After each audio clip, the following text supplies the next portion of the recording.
কোটা কোটা কোটা, এই কোটা রুখতে কি বাংলাদেশ সরকারকে 5 দিন 12 ঘন্টা ইন্টারনেট বন্ধ করতে হলো? যেটা আমি স্পষ্ট কথা বলছি সেটা হচ্ছে এটা, ইন্টারনেট বন্ধ থাকার কারণে, ইন্টারনেট সিস্টেম বন্ধ থাকার কারণে সব থেকে বেশি লস হয়েছে, সব থেকে বেশি লস।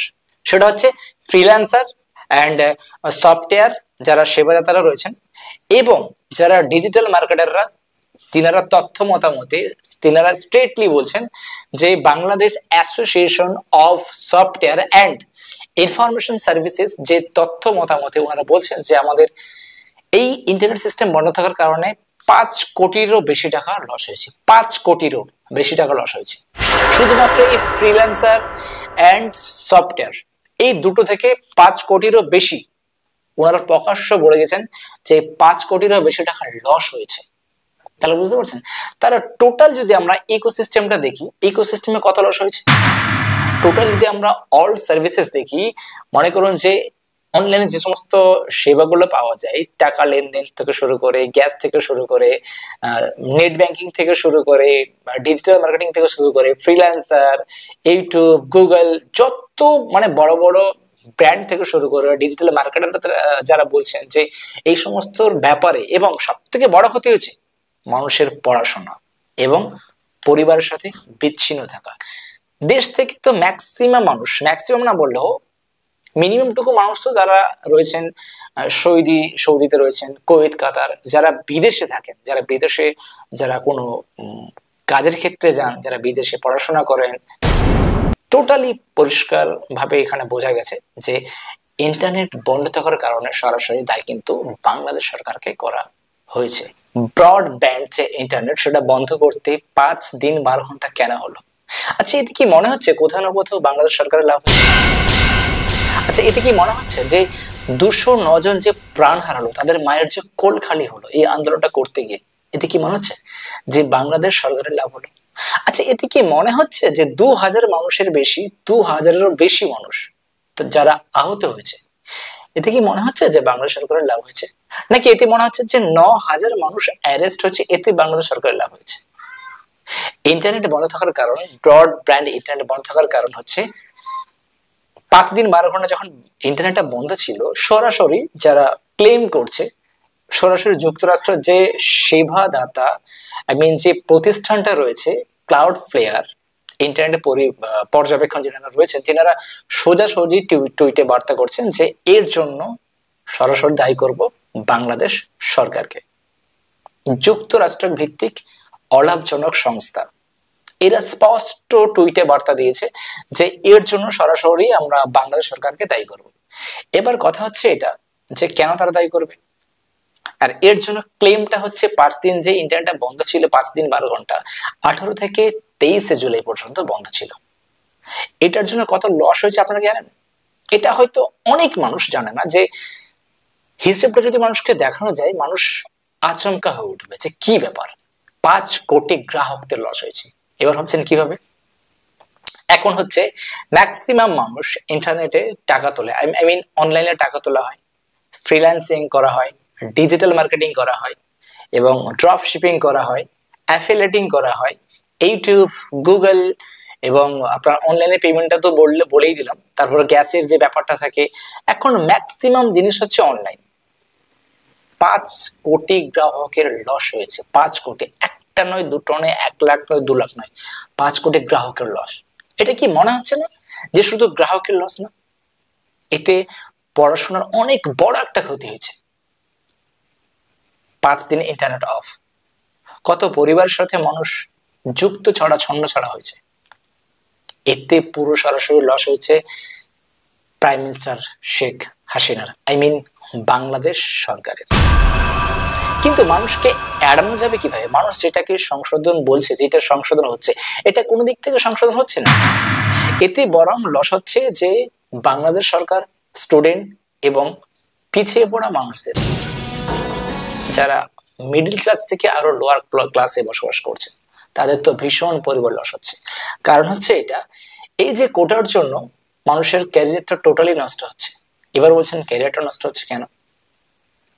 যেখানে কোন রকম কোনো কাজ নেই। আপনি একটা কথা বলুন যে বাংলাদেশে এমন কি হয়েছে যে বিশাল পরিমাণের কাজ হয়েছে তার জন্য কোটাকে বন্ধ করতে হলো, এমন কিছু হয়েছে? এমন কোনো কিছু হয়নি। তাহলে হিসেব মতো দেখা যাচ্ছে বাংলাদেশে সেই পরিমাণে কাজ নেই। এখন এত মানুষ পড়াশোনা কমপ্লিট করার পরে মানুষ কি করবে? এক তো কোটা থাকা সত্ত্বেও সেই পরিমাণে সরকারি চাকরি মানুষ পায়নি, এক নাম্বার। দ্বিতীয় নাম্বার হচ্ছে এটা যে থাকার কোটা চলাকালীন যখন মানুষ চাকরি পাচ্ছে না, তাহলে কোটা কি চলে গেলে মানুষ চাকরি পাবে? এটা অনেক বড় একটা প্রশ্নের মুখোমুখি হতে হচ্ছে। কাকে হতে হচ্ছে? বাংলাদেশ সরকারকে। কিন্তু বাংলাদেশ সরকার কোনো কিছু, আমার মনে হচ্ছে কোনো কিছু বুঝলো না। এটা আমার ব্যক্তিগত মত, মনে হচ্ছে যে কোনো কিছু বুঝলো না, কিন্তু এটাকে স্ট্রেট ফরওয়ার্ড এটাকে বন্ধ করে দিল। এটা কি মনে হচ্ছে কোন দিক থেকে লজিক্যালি বন্ধ করা হয়েছে? বা এটা মনে হচ্ছে যে কোন রকম ভাবে এটাকে ভ্যালিড অ্যান্সার মনে হচ্ছে যে বন্ধ করার পিছনে কোনো না কোনো ভালো অ্যান্সার রয়েছে? সেই অ্যান্সার থেকে যদিও থেকে থাকে, কোনো উত্তর থেকে থাকে, সেই উত্তরটা কি সেটা নিয়ে সামনে কেন আসছেন না? তবে এর মধ্যে ছয়টা দল রয়েছে যেটা জেনারেল এটাকে সাপোর্ট করছেন। কিন্তু কথা হচ্ছে এটা, মানুষ যখন এত পিছিয়ে পড়ে আছে, বাংলাদেশ অন্যান্য দেশের থেকে, অন্যান্য রাষ্ট্র থেকে পিছিয়ে পড়ে আছে, সেখানে যখন 5টা দিন বন্ধ হয়েছে ইন্টারনেট, সে একটা বড় ধাক্কা একটা। সেকেন্ড হচ্ছে এই যে আন্দোলনের পেছনে যে এত যে নষ্ট হচ্ছে সম্পত্তি, কার? সরকারের সম্পত্তি। যত নষ্ট হচ্ছে অফিস থেকে, আদালত থেকে, বড় বড় মানে এর থেকে যেগুলো নষ্ট হচ্ছে, সরকারের যে সম্পদগুলো অ্যাকচুয়ালি আছে যেগুলো নষ্ট হচ্ছে, তাহলে সেই নষ্টের পেছনে তো কার হাত রয়েছে? অনেকেই বলবেন স্টুডেন্টদের হাত রয়েছে। সেটা কি করে? না, নষ্টের পিছনে অবশ্যই স্টুডেন্টের হাত নয়। এবার আমি কি বলতে চাইছি সেটা হয়তো আপনারা বলতে পারছেন, সেটা হয়তো আপনারা বুঝতে পারছেন, কিন্তু আমি এটা এক্স্যাক্টলি বলতে পারছি না, যেহেতু আমি সোশ্যাল মিডিয়াতেই লেকচারটা দিচ্ছি। সেই ক্ষেত্রে এই স্ট্রেট কাটে আমি বলতে পারছি না যে এর পিছনে কার হাত রয়েছে। কারণ যদি আমি সত্যিটা বলে ফেলি, হয়তো আমাকে ইনকোয়ারি করে আমাকে ধরার চেষ্টা করা হবে, আর এটা আমি চাই না। কিন্তু এটা আশা করি আপনারা বুঝতেই পেরেছেন যারা আমার বাংলাদেশের ভাইগুলো, যে এর পিছনে কি মন্তব্য রয়েছে, অ্যাকচুয়ালি কি মন্তব্য রয়েছে। শেখ হাসিনা বারবার বলছে এর পিছনে কোনো না কোনো কারণ আছে, যারা এটাকে মিথ্যে ভাবে এই ব্যাপারটাকে এগিয়ে নিয়ে চলেছে। এটা মিথ্যে ভাবে, এটা কোথায়? কোটা বন্ধ হয়ে গেলে মানুষের ক্যারিয়ার শেষ?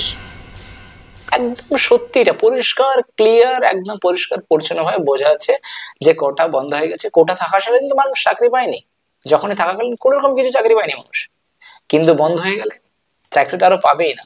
তাহলে এখানে মিথ্যের কারণটা কি? এখানে তো পরিষ্কার সত্যি কথা। আর তো এটা তো হবেই সাধারণভাবে।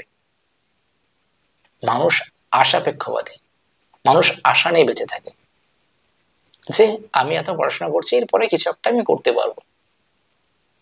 বাংলাদেশে কোনো কিছু নেই। এখন কাজের হালত এতটাই খারাপ, এখন জিনিসের দাম এতই বেশি। আপনারা ভালো করে জানেন আলুর দাম, পেঁয়াজের দাম, টমেটোর দাম, প্রত্যেকটা, গ্যাসের কথা তো আর বলতেই হবে না, গ্যাস সিলিন্ডার এত দাম হয়েছে, পেট্রোলের দাম এত। তাহলে কি সেখানে রোজগার নেই মানুষের? মানুষ করবে তো কি করবে? বিকল্প কিছু আছে? আর যদি সত্যি বিকল্প থেকেই থাকে, তাহলে বাংলাদেশ সরকার আগে থেকে সেটাকে উপস্থাপন কেন করেননি যে আমরা এই কোটাকে বন্ধ করছি, এর বিকল্প, এর পাল্টা আপনাদের আমরা কিছু দিচ্ছি? সেটা কি?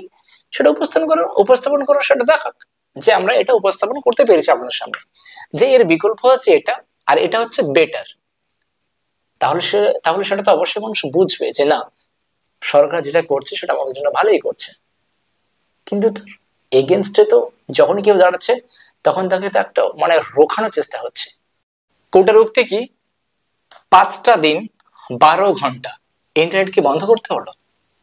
আমি সোজা একটা সাপটা প্রশ্ন করতে চাইছি আমার বন্ধুদের কাছে, এবং আমার প্রশ্নটা বাংলাদেশের সরকারের কাছে, যে এই যে কোটা রুখতে, এটা রোখার জন্য কি 5টা দিন 12 ঘন্টা ইন্টারনেটকে বন্ধ করতে হলো?